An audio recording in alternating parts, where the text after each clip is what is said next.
This moment, I felt completely out of my depth. I felt quite worried. And I thought, if anything goes wrong here, it's game over. What the fuck is going on? I came face to face with some of Sweden's most dangerous gangsters.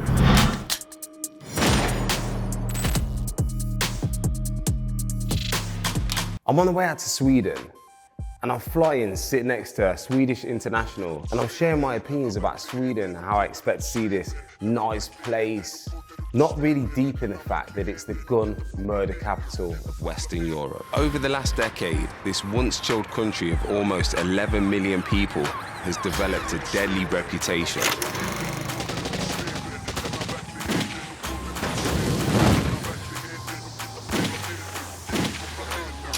We saw a change, I would believe, 2014, 2015, I would say. Okay.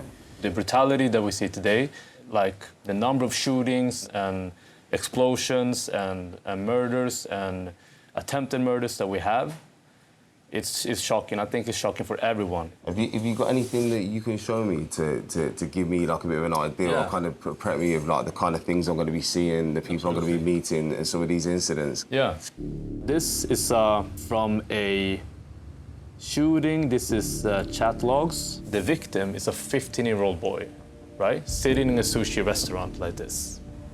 Yes, bro. Shoot him in the head, empty the mag, bro, till it ends. Yes, he will die, bro. I will guarantee you 200,000 crowns if he dies. So what happened was he stood outside for a bit, a couple of minutes, and he just walked in and he shot him in the head.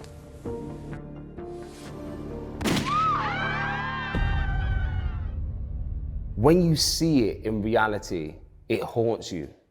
When you see how these young men are talking about plotting and executing a murder so casually, it's something that lives with you for the rest of your life.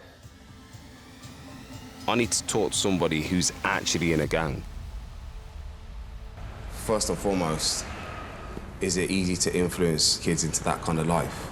You know, these guys are vulnerable. They haven't seen outside this ghetto. Unfortunately, we have a very dividing society here. It's a segregating country. Yeah.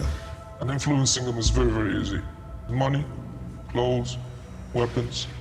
Sometimes it's cars, you know. They need somebody to take care of them. Unfortunately, there is not so much research for those kids. From what I'm hearing, they find a kind of brotherhood being part of something. It seems that once you're in this life, it's hard to get out. Boom, we get a call, and we've got the opportunity to meet one of Sweden's baddest gangs. We weren't even allowed to know the location. Yet blindfolded, chucked in a car, not knowing where you're going for 20, 30 minutes. It was a shocking moment.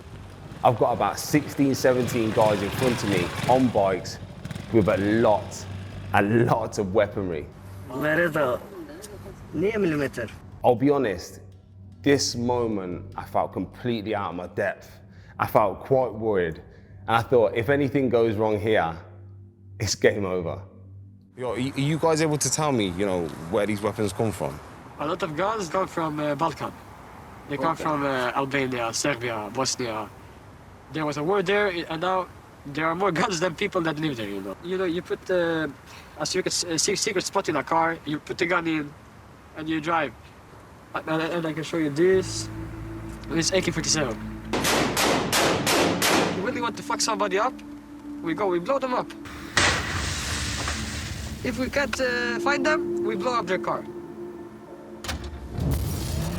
Do you ever feel guilty for some of the things that you've done? I don't have any regrets. Yeah. I did what I did because I had to. This is the life I was born to be in. You know, You believe that? Yeah, of course. It's the government's fault, you know. Yeah. They put a lot of immigrants in one area with no money. Of course they go to, like, crime. Yeah. Everybody wants to make money.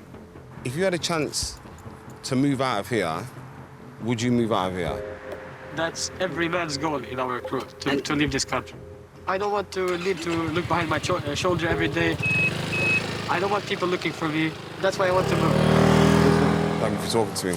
Thank you. I appreciate it, man. I appreciate you coming here too. Thank you very much. Take care, my friend. The next place I'm heading to is where Sweden's gang culture originally lit up. I want to find out who the people are behind the violence and what it's like to be top dog. He's known as Mr. S. People are romanticizing this life and say, hey, look, it's so good. We have nice cars, we have jewelry, we have guns, we have girls, we have all this, but they don't show you the shit behind the scenes, you know? Yeah. And how old would you say, you know, these kids? They can be 12 years old. 12. 12 years old. I started in this life when I was 12 years old. I'm almost 30. So I've been in this all my life, like this is all I know. Well, you know, yeah. Like when I have kids, I don't want them to grow up like the same way I did, or someone take advantage of them. Yeah. Like I have taken advantage of other kids and stuff like that, you know. We all went into this because of the money. We just want to make money, you know. But it's like we make money for what? For buy guns and kill each other? S has asked me to join him with one of his boys to see a training exercise. It's 1:30 a.m. and I'm walking in some random woods somewhere in Gothenburg, and it's eerie as fuck. You know what? I thought I had a good relationship with Mr. S, and walked into the park and seen my face on the tree. My face is what they were going to use for target practice. So I'm going to show you how we shoot. And I have a special target.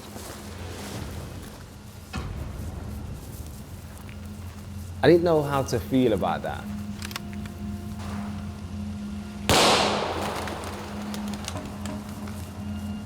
Shoot.